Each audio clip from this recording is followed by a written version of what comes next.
Bonjour à tout le monde. Alors toujours au niveau de la première partie, l'entreprise et son environnement. Sur cette vidéo, nous allons aborder la séquence numéro 3, l'entreprise, cellule sociale. Alors, il s'agit bel et bien de commencer par un rappel, ce que vous avez vu au niveau des séquences précédentes. La séquence numéro 1, l'approche classique de l'entreprise et la deuxième séquence, l'approche systémique de l'entreprise. Alors au niveau de la première séquence, l'approche classique de l'entreprise qui sert à définir le concept de l'entreprise, vous avez deux définitions. L'entreprise en tant qu'unité de production marchande et l'entreprise en tant qu'unité de répartition. Alors pour la première définition, l'entreprise unité de production marchande, c'est-à-dire l'entreprise est un agent économique qui produit des biens et des services qui sont destinés à un marché pour être vendus afin de réaliser un bénéfice ou bien un profit. Alors, pour la deuxième définition, l'entreprise est une unité de répartition de quoi? De la richesse ou bien de la valeur ajoutée créée par l'entreprise. Donc, cette richesse ou bien cette valeur ajoutée va être ensuite répartie sous forme de rémunération entre l'ensemble des agents économiques, par exemple le personnel, les prêteurs, les apporteurs de capitaux, l'entreprise elle-même, alors des agents économiques qui ont participé à sa création. Pour la deuxième séquence, l'approche systémique de l'entreprise, bien évidemment, vous avez vu la notion de système. Alors là, c'est quoi un système? Qu'est-ce qu'on entend par un système? Donc le système, c'est un ensemble des éléments qui travaillent en interaction, en mutuelle, pour réaliser un ensemble des objectifs. Alors à ce stade, on peut poser la question suivante. Est-ce que peut-on considérer que l'entreprise est un système? Bien évidemment oui. Pourquoi? Car l'entreprise se compose par des fonctions, par des organes, par des sous-systèmes. Par exemple, la fonction financière, la fonction administrative, la fonction d'approvisionnement, la fonction de production, etc. Donc ces fonctions travaillent en coordination et en mutuelle pour réaliser un ensemble des objectifs. Quels sont les objectifs de l'entreprise? Par exemple, nous avons la contribution à la croissance économique, la création de l'emploi et bien sûr la réalisation d'un bénéfice ou d'un profit. Deuxième chose que vous avez vue au niveau de la deuxième séquence, l'entreprise en tant que système organisé. Alors, l'entreprise est un système organisé, c'est-à-dire qu'elle est composée d'un ensemble des organes ou bien des sous-systèmes interdépendants liés entre eux par des liaisons. Alors, les organes de l'entreprise, par exemple, on a déjà cité les organes, la direction, le financement, l'approvisionnement, la production et ainsi de suite. Troisième chose que vous avez encore, l'entreprise en tant que système ouvert sur son environnement. Alors, l'entreprise est un système ouvert sur son environnement, implique qu'elle ne peut pas vivre en vase clos, c'est-à-dire pour exister et survivre, il lui est indispensable d'échanger avec les éléments de son environnement. Et la dernière chose que vous avez vue au niveau de l'approche systémique de l'entreprise est un système structuré. Alors l'entreprise est un système structuré. D'abord, nous allons parler sur la structure. La structure est la façon dont les tâches sont réparties entre les différents organes de l'entreprise, c'est-à-dire la manière dont le pouvoir est exercé, ainsi que dans lequel les relations entre les divers éléments du système s'établissent. Donc, l'organigramme est une représentation graphique schématisant la structure d'une organisation. Et comme vous le savez, il y a des différents types de structures. Par exemple, la structure hiérarchique, la structure fonctionnelle, la structure hiérarchico-fonctionnelle et la structure divisionnelle et bien évidemment matricielle. Et voilà, on a fini maintenant le rappel de la première séquence et la deuxième séquence. Maintenant, on passe pour la troisième séquence qui est l'entreprise cellule sociale. Bien, alors comme vous le savez, l'entreprise constitue une entité sociale regroupant des individus liées par un ensemble de relations, des relations en particulier hiérarchiques, mais aussi de solidarité. La structure ou bien l'entreprise permet non seulement la circulation de biens et de services, mais aussi d'informations, des influences et des sentiments.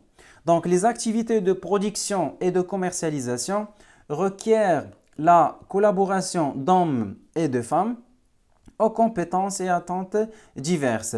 Donc à cet égard, tous les collaborateurs de l'entreprise, par exemple les employés, les ouvriers, les cadres, les secrétaires et les techniciens, travaillent ensemble avec des règles de conduite communes.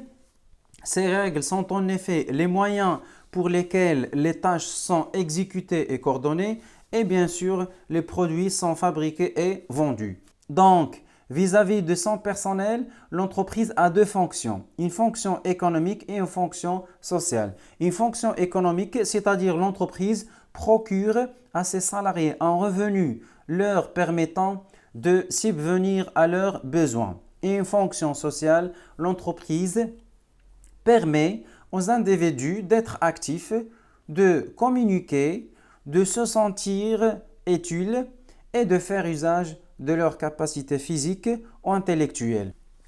Alors, une entreprise n'est pas constituée seulement d'un local, des machines, des stocks de matières premières, des stocks de marchandises. Elle est aussi constituée par un groupe d'hommes qui entretient des relations de travail, relations de collègues, de supérieurs à subordonnés et des relations avec syndicats.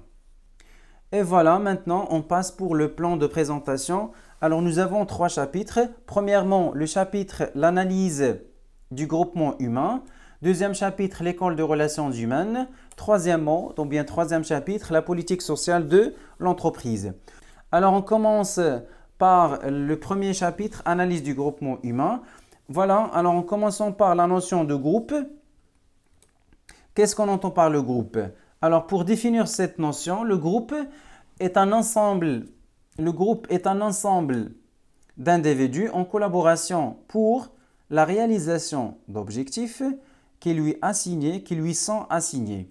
La constitution du groupe implique la collaboration des individus. Chaque membre de l'équipe doit comprendre sa mission, que ce soit une mission commerciale, une mission administrative ou bien une mission managériale qui lui incombe, et les relations qu'il doit entretenir avec les autres membres du groupe. Par la suite, on passe pour le concept d'un collectif. Qu'est-ce qu'on entend par le collectif?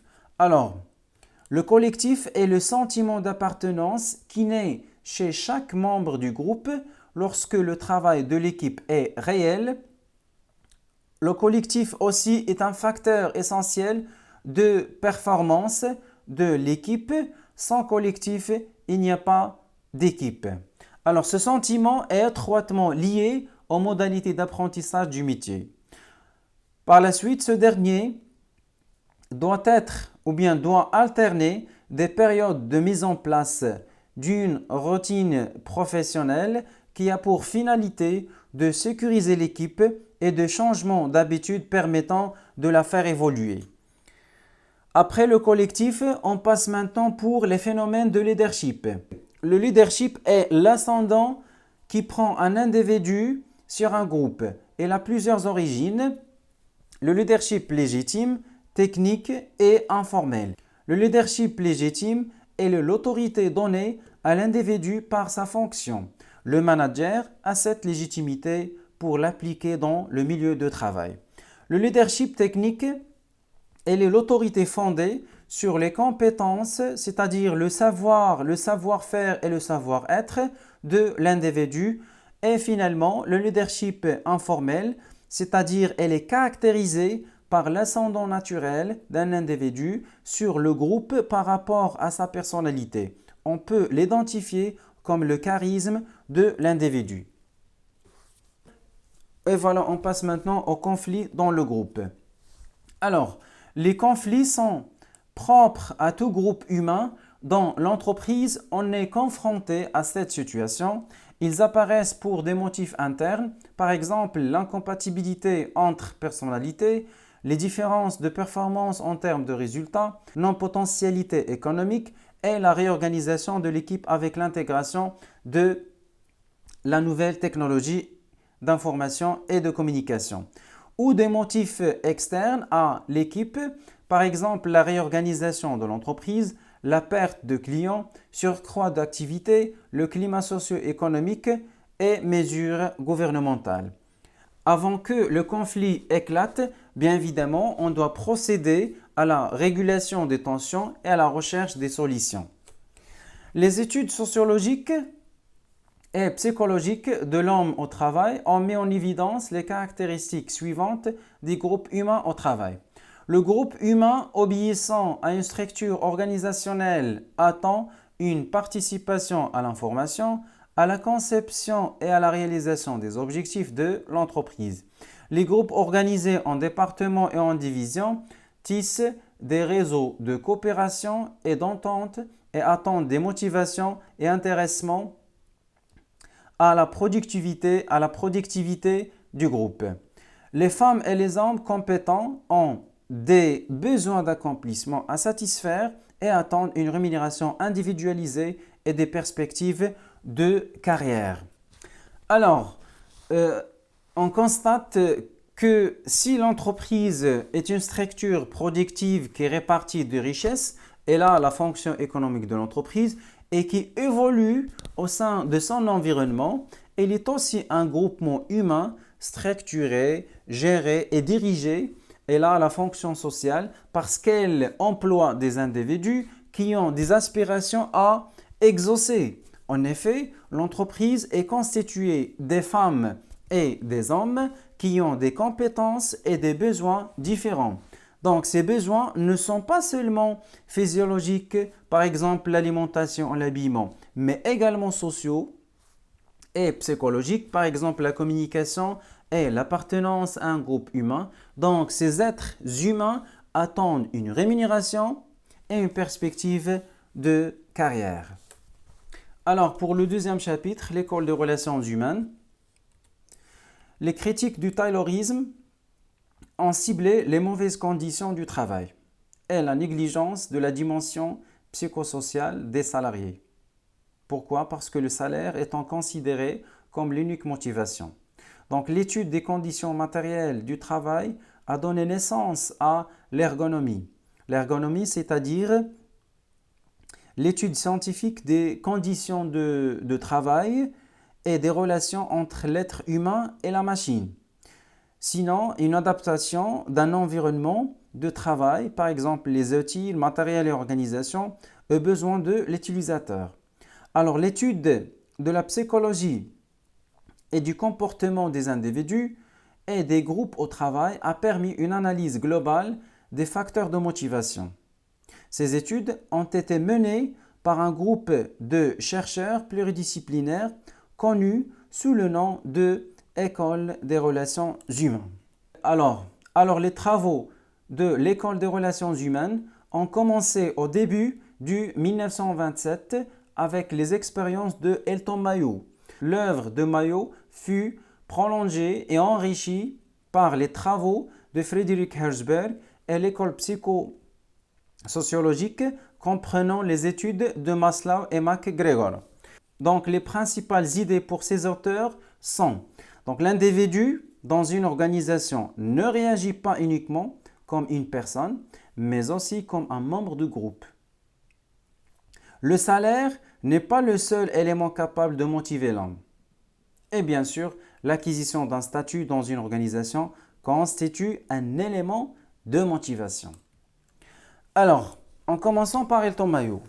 Elton Mayo a observé que la modification du comportement de l'individu lorsqu'il sait qu'il est observé, une augmentation de la productivité de l'individu lorsqu'il sent un intérêt qu'on lui porte, l'absence de lien entre productivité et conditions matérielles et une augmentation de la productivité qui résulte les relations intra-groupe, de cohésion et des relations avec le responsable du groupe. Elle déduit que la motivation résulte, ça c'est très intéressant, alors il déduit que la motivation résulte de la cohésion et les bonnes relations dans le groupe, ce qui suppose un exercice du pouvoir souple et moins autoritaire. Et là, l'importance de l'aspect émotionnel. Donc, Elton Mayo considère que l'entreprise est un système à deux fonctions. Une fonction économique, par exemple la création des biens et de services, payer des impôts, rémunérer des personnels, etc. La deuxième fonction, la fonction sociale, c'est la satisfaction des besoins sociaux du personnel, de l'entreprise bien sûr, et ainsi, Mayo a montré que la motivation et donc la productivité ne dépendent pas uniquement des facteurs matériels et techniques, mais également à des facteurs sociaux, c'est-à-dire l'équilibre entre les deux fonctions doit être maintenu. Et maintenant, on passe à Abraham Maslow. Bien sûr, puisque Mayo a insisté sur l'idée que tout travailleur éprouve en plus des besoins économiques, des besoins sociaux. Abraham Maslow approfondit et affine cette idée tout en mettant l'accent sur l'analyse des besoins recherchés par un individu dans son travail. Il annonce ainsi sa pyramide de besoins. Donc, autrement dit, pour faire converger les intérêts des salariés avec les intérêts de l'entreprise, celle-ci doit se penser sur les motivations qui poussent tout individu dans le cadre dans son travail. Ces motivations sont alors analysées en fonction de la notion de besoin.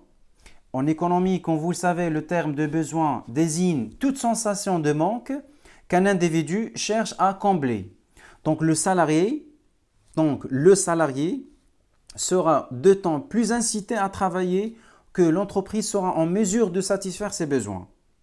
Maslow définit alors ce qu'on appelle la pyramide des besoins qui ordonne les besoins des individus.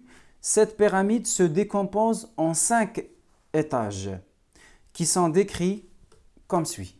Alors, les différents niveaux de la pyramide de Maslow. En commençant par le premier niveau, ce sont les besoins physiologiques. Alors, les besoins physiologiques sont des besoins primaires liés à la nécessité de survivre. Par exemple, se loger, se nourrir, se vêtir et dormir. Et vous avez d'autres exemples ici. Alors, deuxième niveau, ce sont les besoins de sécurité. Donc, les besoins de sécurité, c'est un besoin d'être protégé moralement et physiquement, y vivre en paix. Par exemple, se sentir en sécurité, faire confiance. Troisième niveau de besoin, besoin d'appartenance. Alors, les besoins d'appartenance, c'est-à-dire faire partie de divers groupes, la famille, les amis, l'équipe de travail, et ne peut pas être isolé. Être aimé, écouté, compris, estime des autres, faire partie d'un groupe, avoir un statut. Par la suite, nous avons le quatrième niveau des besoins, ce sont les besoins d'estime.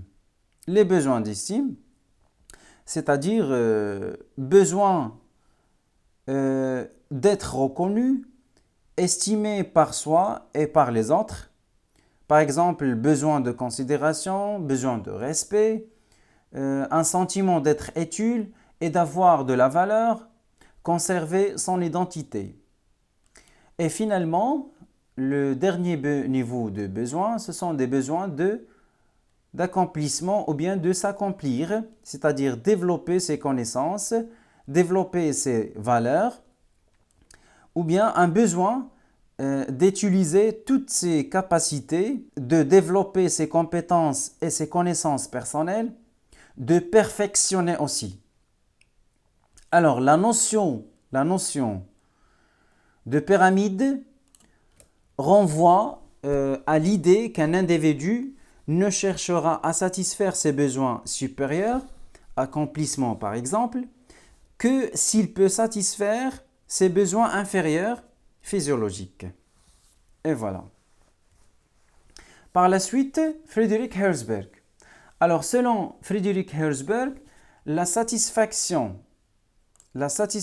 au travail dépend des caractéristiques des tâches qui appauvrissent ou enrichissent le travail. En général, l'entreprise doit réaliser une étude de détermination des facteurs de satisfaction et d'insatisfaction des salariés. Alors, les facteurs de satisfaction liés aux éléments suivants: les accomplissements, la considération et la reconnaissance, les responsabilités, l'autonomie, les tâches elles-mêmes, l'avancement, l'évolution professionnelle. Alors, pour les facteurs d'insatisfaction concernent les conditions de travail, la rémunération, la politique générale de l'entreprise, l'encadrement, les relations interprofessionnelles, la communication, le statut et la sécurité sociale. Donc, Friedrich Herzberg a complété la théorie de Maslow. Il distingue deux types de facteurs qui peuvent exercer une influence sur le comportement de l'homme au travail, en ajoutant des facteurs de satisfaction et d'insatisfaction avec d'autres manières, les facteurs de conditionnement ou bien les facteurs d'hygiène et les facteurs de motivation. Alors les facteurs de conditionnement, il s'agit des facteurs liés à l'environnement du travail. Par exemple, l'éclairage, la sécurité, les conditions matérielles du travail. Donc ces facteurs ne sont pas une source de motivation, mais leur absence peut constituer un frein pour le travail. Deuxième facteur, ou bien les autres facteurs qu'on a cités, ce sont les facteurs de motivation. Ils sont une réelle source de motivation, par exemple la considération, l'autonomie et l'accomplissement. Alors, pour réaliser la motivation, toute entreprise doit passer par deux étapes. Premièrement, éliminer les sources de mécontentement. Par exemple, le salaire faible, la non-affiliation à la CNSS, la Caisse nationale de la sécurité sociale, l'interdiction de l'adhésion au syndicat, les mauvaises relations entre les collègues et les supérieurs hiérarchiques. Et par la suite, comme deuxième étape, la mise en place des éléments motivants qui motivent le personnel de l'entreprise. Par exemple, la reconnaissance, la promotion et le respect. Par la suite, McGregor. Alors, McGregor propose deux formes extrêmes de management, lesquelles découlent deux attitudes de dirigeants. C'est-à-dire, nous avons deux façons pour gérer les personnels. Nous avons la théorie X et la théorie Y. Pour la théorie X, qui suppose que l'homme est passif, bon, regardez ici, elle est passif, n'aime pas son travail, est paresseux, il doit être surveillé, contrôlé et dirigé par des méthodes classiques comme l'organisation scientifique de travail. On parle dans la théorie X du management autoritaire. Au contraire, la théorie Y suppose que l'homme est actif. Alors, il est actif. L'homme aime son travail. Il peut être motivé par son travail. Il accepte et cherche les responsabilités. Les dirigeants doivent donc opter pour une attitude plus démocratique. On parle du management participatif. C'est bon? Alors maintenant, on passe pour le dernier chapitre, la politique sociale de l'entreprise. L'entreprise ne doit pas mettre en place uniquement une politique économique, mais il faut qu'elle soit accompagnée d'une politique sociale, dont les principaux aspects sont les suivants. Premièrement, favoriser le dialogue social, l'amélioration des conditions humaines, matérielles et économiques des salariés, la formation des salariés et l'organisation des stages, faire bénéficier le personnel de l'entreprise des avantages sociaux et favoriser la participation des salariés dans la gestion. Alors, on peut ajouter aussi quelques objectifs de cette politique sociale de l'entreprise. Par exemple, une intégration optimale du personnel, une meilleure entente et coopération entre les individus et les groupes, un cadre sans conflits sociaux, une augmentation de la productivité. Et voilà, on a fini notre séquence aujourd'hui. À la prochaine et à bientôt. Merci pour votre attention.